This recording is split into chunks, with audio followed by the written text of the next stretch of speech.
지난주 우리는 나면서부터 걷지 못하는 한 사람, 바로 이 사람이 일어나게 된 귀한 사건을 함께 나눴습니다. 평생을 걷지 못함으로 아주 어려운 또 경제적인 형편과 처지 속에서 살았습니다. 그러던 그가 이 베드로와 요한이 선포하던 예수 그리스도, 이분의 이름을 통해서 다시 걷게 되었습니다. 그러자 그에게서 무엇보다도 특별한 어떤 시선의 변화, 관점의 변화가 있었다고 했습니다. 늘 자신의 그 장애와 또 형편으로 인해서 은과 금을 구걸하던 인생이었습니다.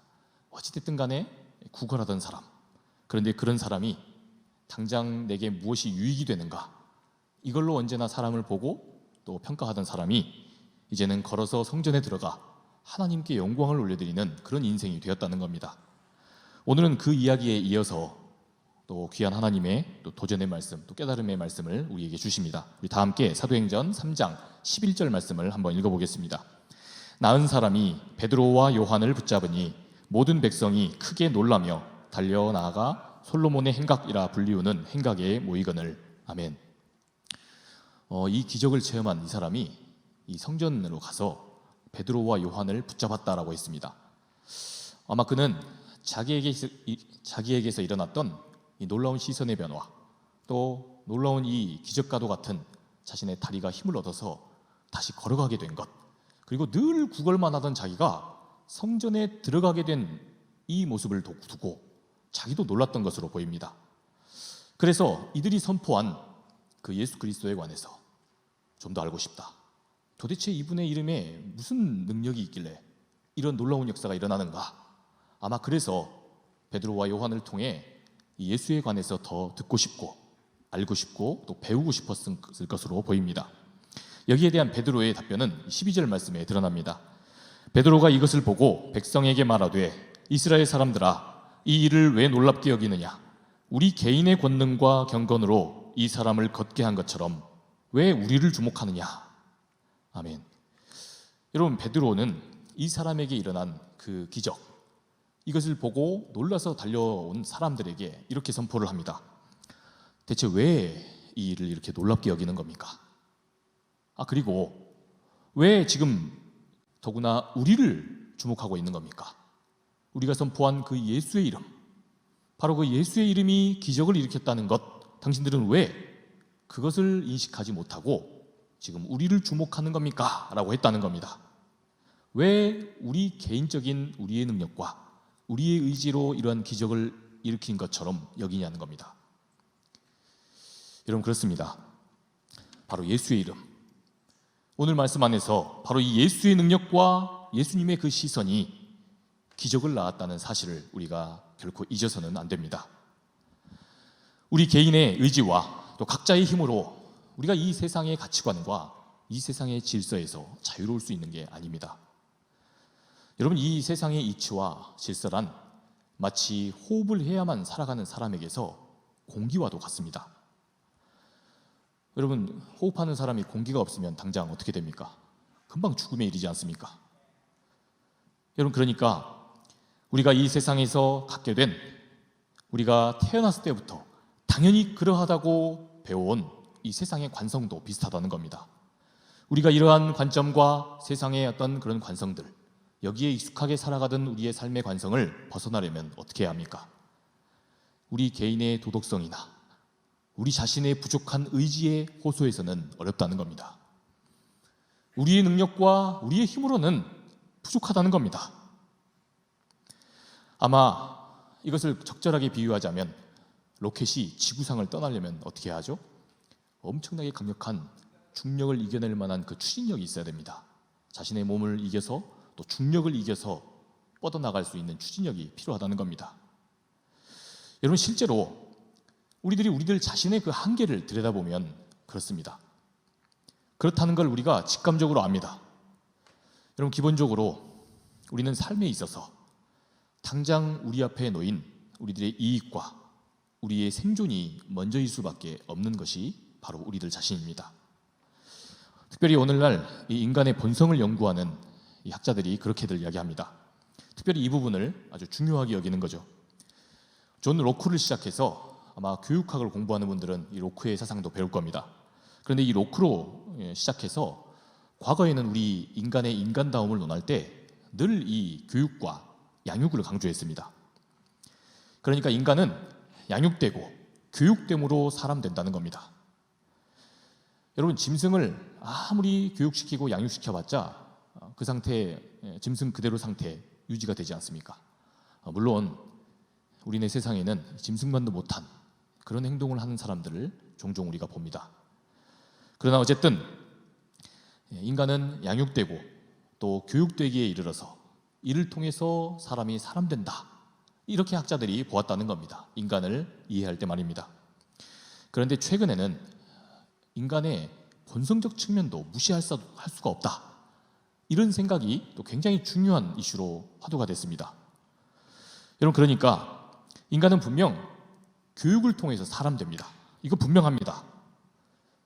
교육을 통해서 사람이 인간다워진다는 것을 부정할 수 없지만, 그러나 본성적인 요소도 무시할 수 있다는 겁니까? 없다는 겁니까? 무시할 수 없다는 겁니다. 우리 인간도 기본적으로 생명체입니다. 그렇기 때문에 생명체가 가지는 자기 생명을 유지하고자 하는 그 욕망, 기본적인 그 본능을 따를 수밖에 없다는 겁니다.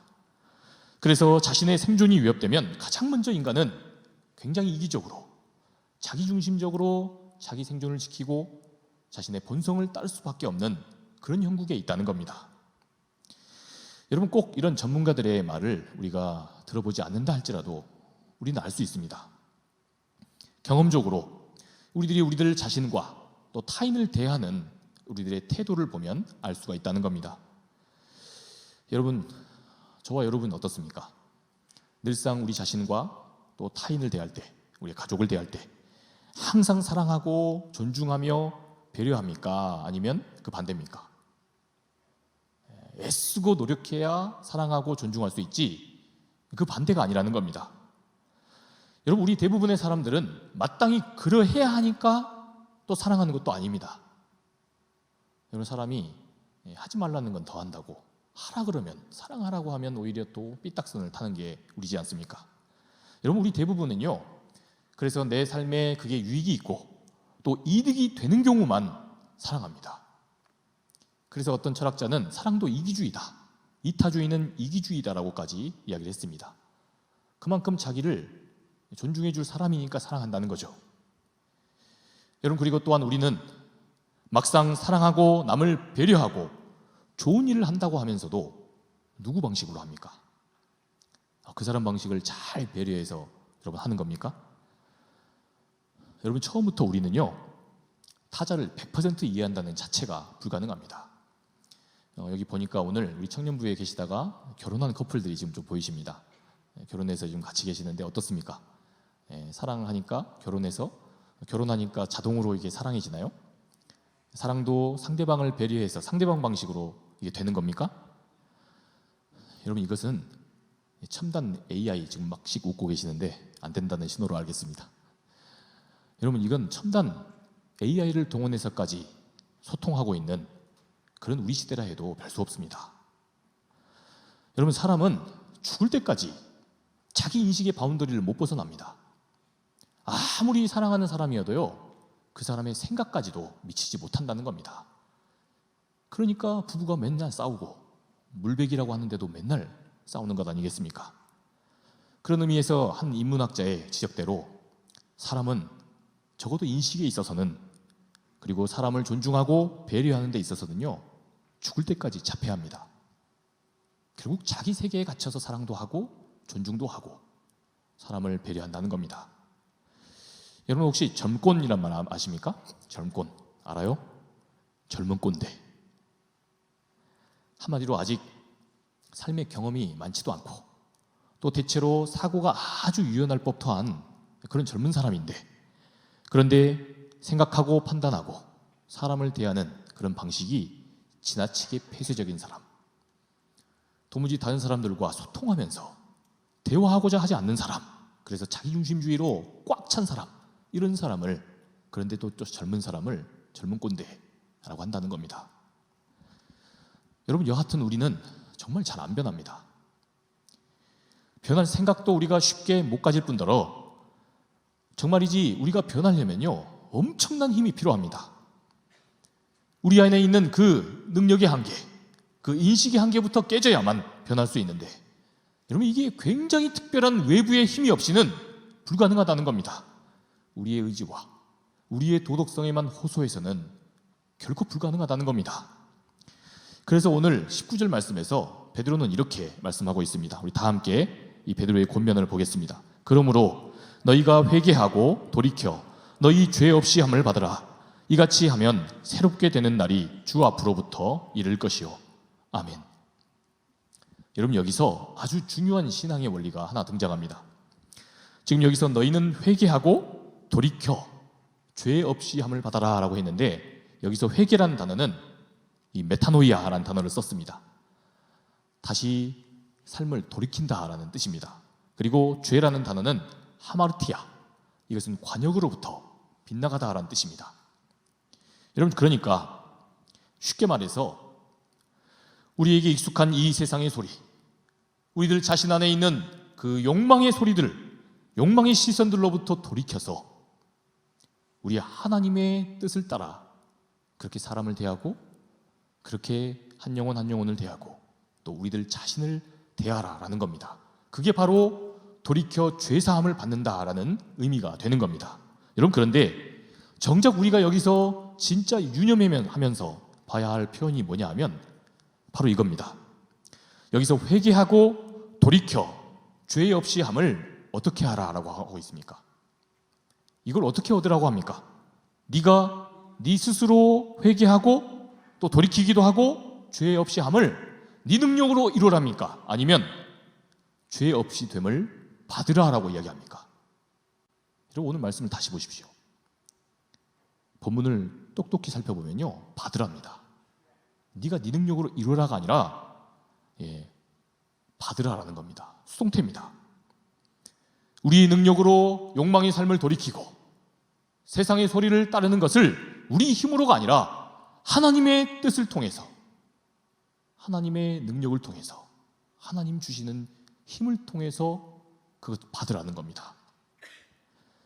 여러분 오늘날 많은 신앙인들이 이 말씀을 반대로 읽기 때문에 시험에 드는 겁니다.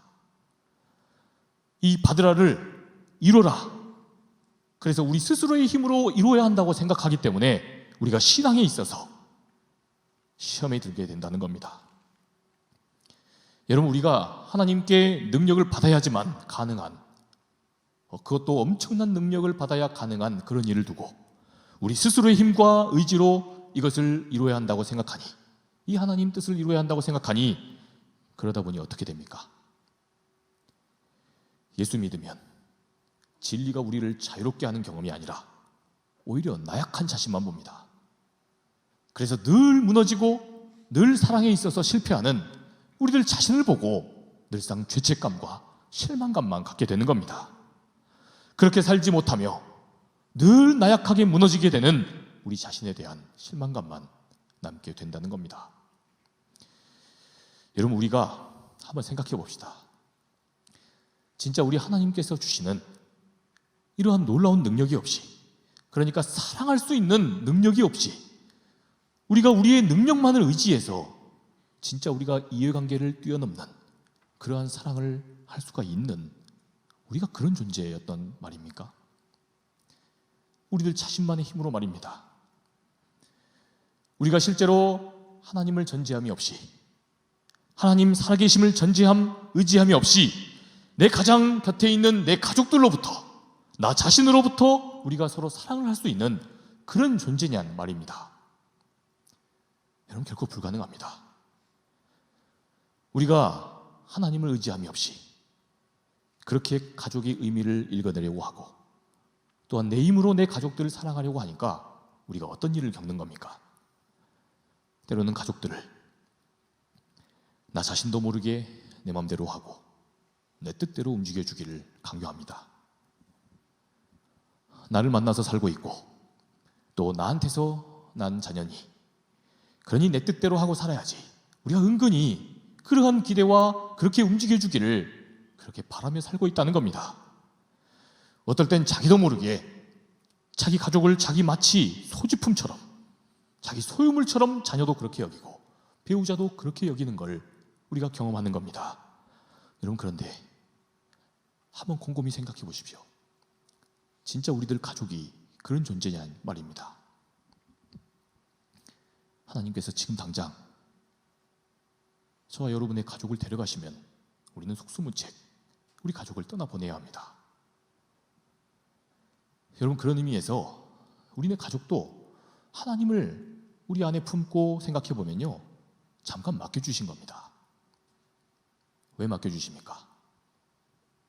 처음부터 사랑을 모르는 우리가 세상을 살아가는 방식에 사랑이 있다는 것, 바로 이 사랑을 통해서, 무조건적인 그 사랑을 통해서 그렇게 살아가야 한다고 우리에게 친히 알려주고 가르쳐주시기 위해서 하나님은 우리 가족을 주신 겁니다. 그렇게 사랑이 있으니 사랑을 배우며 살라고, 사랑하며 살라고 잠깐 맡겨주신 겁니다.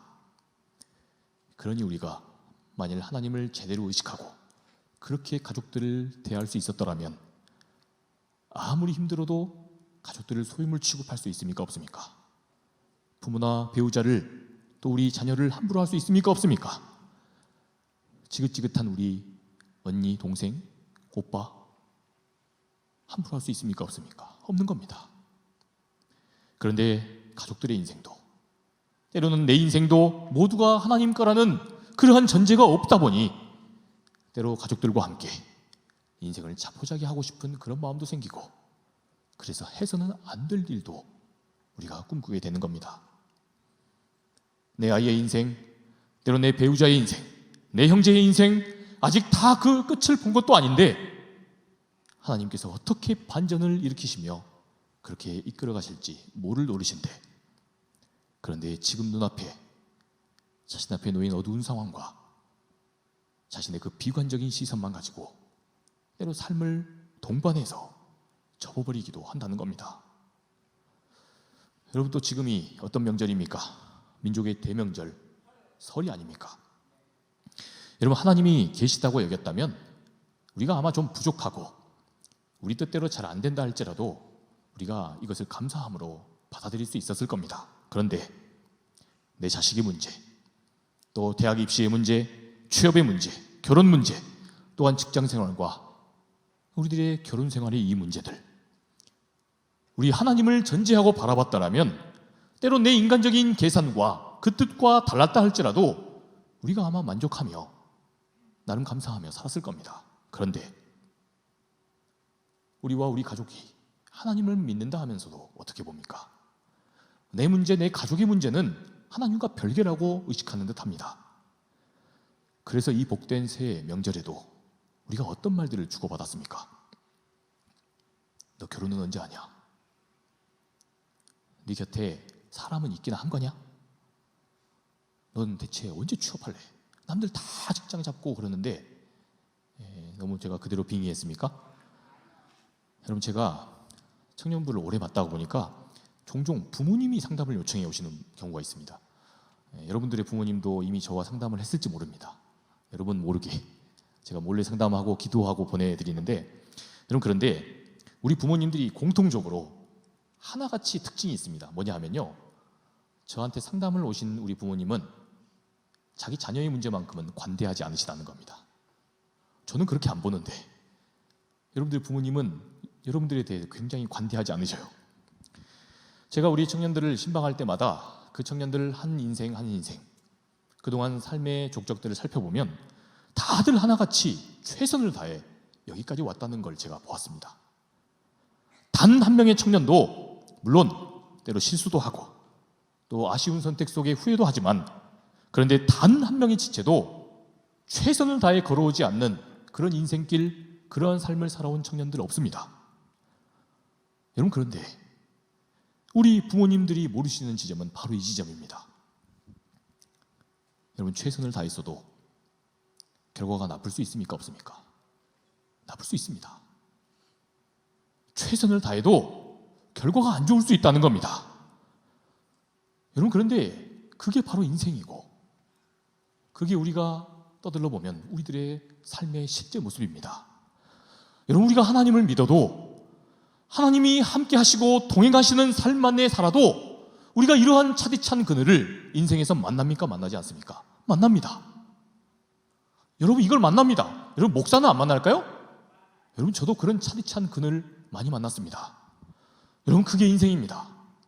그것이 바로 하나님 안에 있어도 그런 경험할 수 있는, 그게 바로 인생인 겁니다. 그리고 바로 그러한 사실을 받아들일 수 있는 것이 무엇입니까? 여러분, 그것이 바로 성숙함입니다.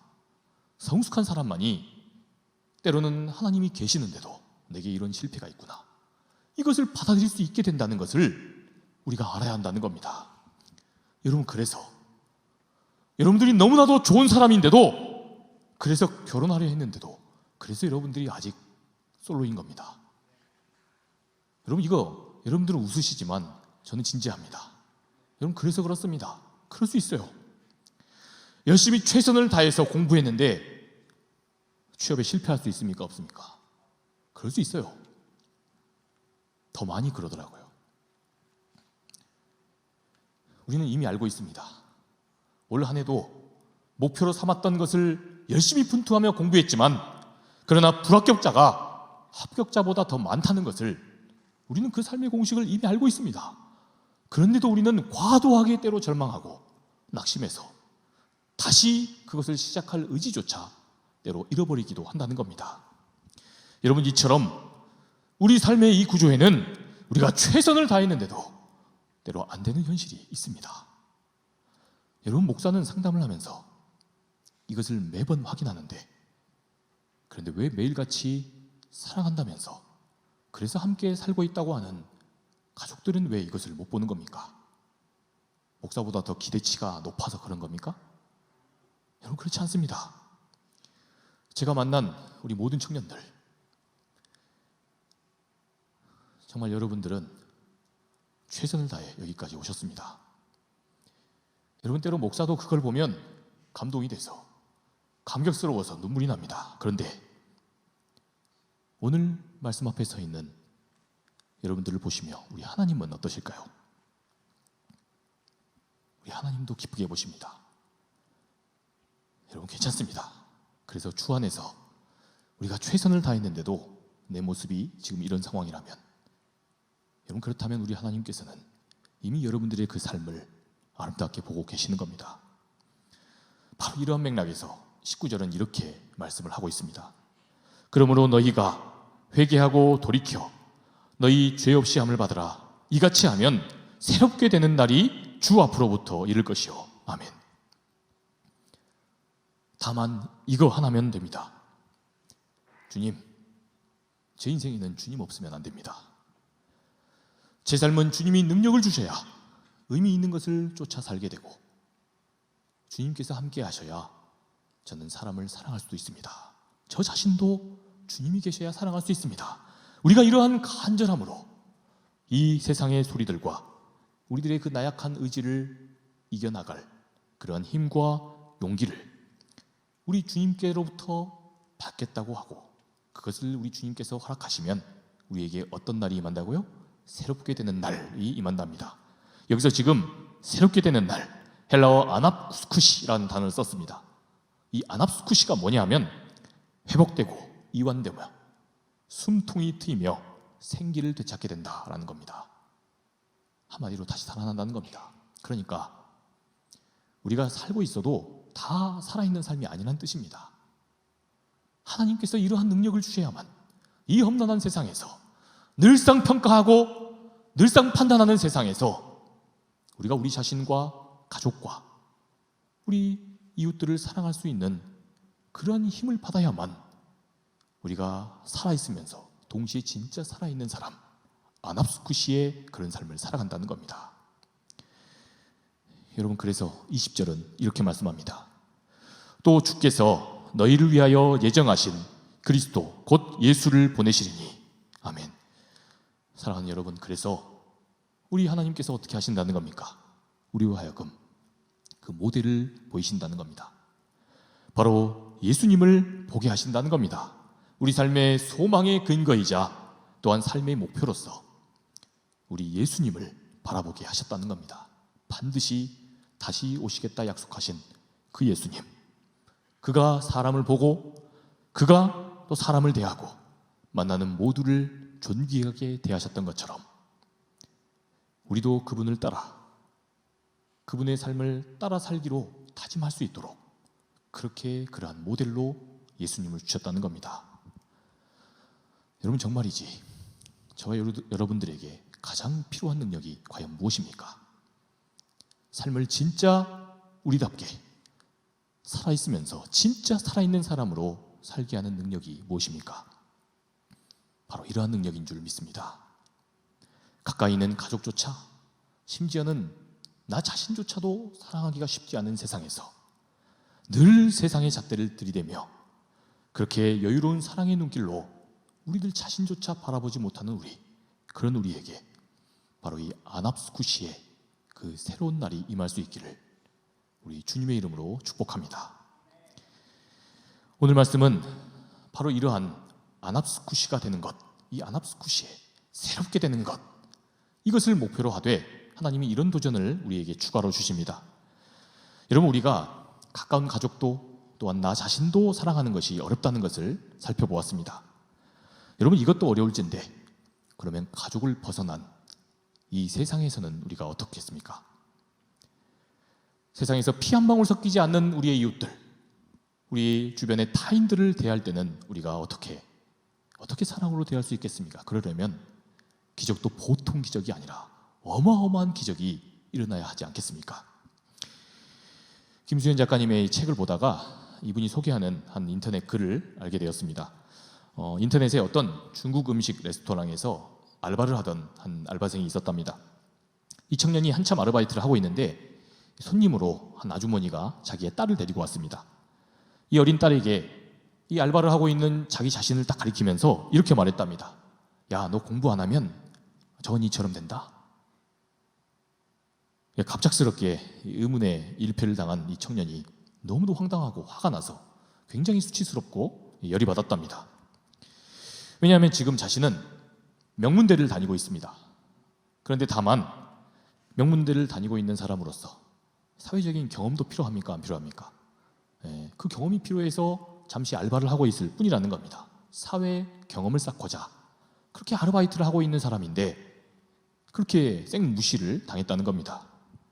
이처럼 기분이 상해 있는데 한참 뒤에 레스토랑에 중국인 손님이 찾아 들어온 겁니다. 진짜 중국인이. 그래서 중국 유학 경험이 있었던 이 명무대생 자신의 그 능력을 10분 발휘해서 유창한 중국어로 주문을 딱 받았답니다. 보란듯이.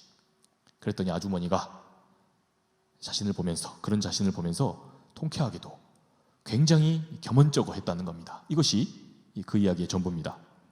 그런데 이 청년의 글 밑에는 이 무례한 이 아주머니를 비난하는 글들이 맹비난하는 글이 막 수없이 달렸답니다. 그런데 김수현 작가님은 바로 이 대목에서 이렇게 질문했습니다. 그런데 이 아르바이트생, 지금 그 아르바이트생을 비난한, 그렇게 무리하게 굴었던 이 아주머니와 뭐가 그렇게 크게 다를까? 이 아르바이트생이 자신을 비난했던 그 아주머니와 뭐가 그리 다를까? 여러분, 어떤 의미에서 그렇습니까?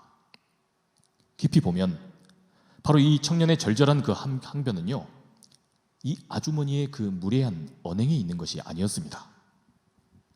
오히려 지금 내가 그런 취급을 당할 부류가 아닌데 그런 나를 그런 취급했다는 겁니다.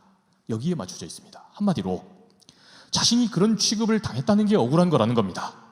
자신은 단순한 노동자가 아니라 그저 경험을 쌓기 위해 일하는 명문대생인데, 다시 말해 자신은 공부를 안 해서 저렇게 단순 노동을 하는 사람과는 다른 사람인데, 그런데 자기를 어떤 취급했다는 겁니까? 무시당해서 쌀 사람, 그런 취급을 당했다는 겁니다. 지금 그것이 지금 화가 나고 그게 불쾌했다는 거죠. 그러니 여기에는 어떠한 무서운 전제가 깔려 있는 겁니까?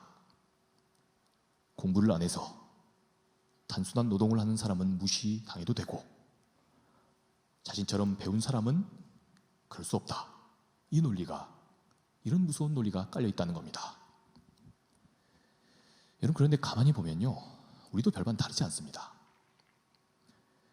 우리도 존중해야 할 사람, 내가 한없이 존중해야 유익이 될 사람, 아니면 내가 무시해도 될 사람, 이렇듯 한없이 경계를 나눠놓고 있고, 그러면서도 나 자신만큼은 언제나 내 능력에 비해서 더 좋은 대우를 해주기를 바라는 그런 이기적인 마음이 우리 안에도 있다는 겁니다.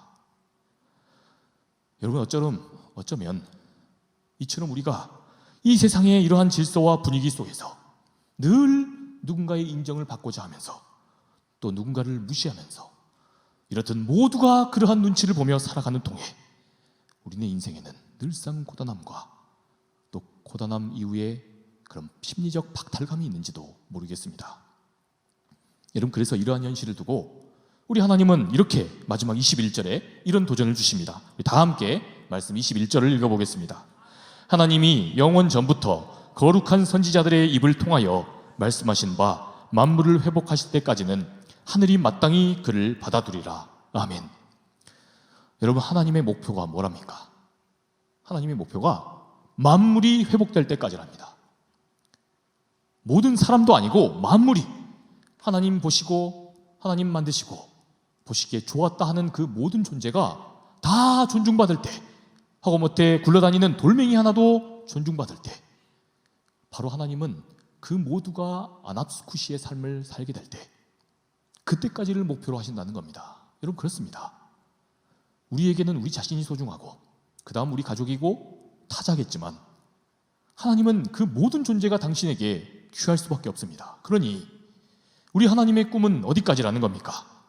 바로 모든 만물이라는 겁니다. 모든 만물이 회복될 때까지. 여러분, 그런데요, 진짜 놀라운 것은 바로 그 뒤에 있습니다. 하나님이 그 모든 만물이 회복돼야 하기 때문에 지금 예수님이 당장 재림하셔도 되는 상황인데 예수님의 재림을 어떻게 하신다는 겁니까? 여러분, 말씀을 보십시오. 하늘이 그를 붙잡아 둔답니다. 다시 오실 그 예수님을 하늘이 붙잡아 두게 하신다는 겁니다. 왜요? 왜 그렇게 하십니까? 이처럼 하나님께서 이 세상 만물이 다시 하나님의 뜻을 따라 돌아오게 하기 위해서, 그래서 우리 예수님의 재림을 지연시키기 때문에 바로 거기에 교회의 사명이 있습니다. 이 땅에 예수님을 따른다고 하는 우리들이 해야 할 일이 있습니다. 은혜롭게도 하나님은 하나님 당신 스스로가 하셔도 되는데, 그렇게 예수님이 스스로 하셔도 되는데 이 일을 누구에게 은혜롭게도 맡기셨다는 겁니까? 저와 여러분, 우리 예수를 따르는 저와 여러분에게 세상 모든 만물이 아납스쿠시에 그 회복해 되는 날, 눌렸던 데서 숨통이 트이고 다시 삶을 살아갈 힘과 용기를 얻게 되는 그런 놀라운 일을 하나님은 우리를 통해 하신다는 겁니다. 그래서 우리 주님의 그 재림이 지연되는 그런 통에 바로 이 하나님의 사도행전의 그 꿈이 우리 안에 소명으로 그렇게 기능하고 역사하게 되는 겁니다. 사랑하는 여러분, 바라기는 가장 먼저 저와 여러분들이 바로 이 하나님의 놀라운 아납스쿠시의 은혜, 주님 때문에 험난한 세상에서 정말 숨통이 트이고 살았으나 죽은 듯한 그런 삶이 아니라 날마다 기대가 되고 하나님이 계심으로 날마다 우리 삶이 먼저 기대가 되고 소망이 있는 삶이 되시기를 축복합니다.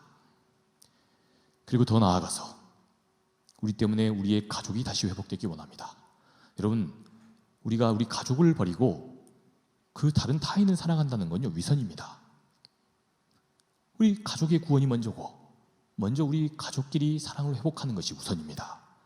그러니 바라기는 저와 여러분 때문에 우리들의 가족들이 숨이 트이고 생명을 얻게 되는 귀한 역사가 있기를 축복합니다. 그리고 마지막으로 이제 우리가 그러한 사랑을 타자를 향해 가지고 나아감으로써 바로 우리 그 교회 전체가 사도행전의 꿈을 이루는 교회 아닙니까? 바로 세상 모든 만물이 우리 때문에 아납스쿠시 되는, 그래서 하나님 때문에 숨통이 트이는 그런 놀라운 역사를 경험하시게 되기를 우리 주님의 이름으로 축복합니다. 우리 이 시간 함께 찬양 한 곡 하시면서 기도의 자리로 나아가겠습니다. 주 사랑이 나를 숨쉬게 해, 우리를 숨통이 트이게 해 라고 하는 이 고백으로 우리 귀한 찬양하며 기도의 자리로 나아가겠습니다.